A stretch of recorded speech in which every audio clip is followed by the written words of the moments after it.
You have all these exercises that work great for your voice student while they're in the exercise, but when it comes time for them to apply the skill to the repertoire, everything falls apart. This is my number one tip for making sure that a skill learned in an exercise is easily applied to the repertoire. Scaffolding. I like to think of scaffolding as building a bridge from not point A to point B, but point A to point G, H, I, J, K, however many steps might be in this bridge. And that's the issue. Many voice teachers think it's point A to point B without realizing how many extra variables are in between the exercise and the repertoire. So let's say point A is like a calling exercise, like, hey, and point G is like, you forfeit all rights to my heart. You could just try offering, okay, now sing you forfeit all rights to my heart the way you just did the hey.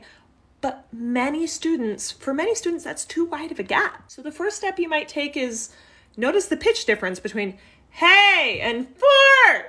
That's different. Let's start by raising the hey. Hey, can we raise the hey a little bit? So instead of hey, you get hey, hey, hey. The next step you might want to add in would be changing the vowel and consonant shapes to be something closer to four. Try having them toggle back and forth. It's great. Hey, four, till they get the difference in the vowel shapes, and maybe just introduce the lead-in pitch. You four, you four.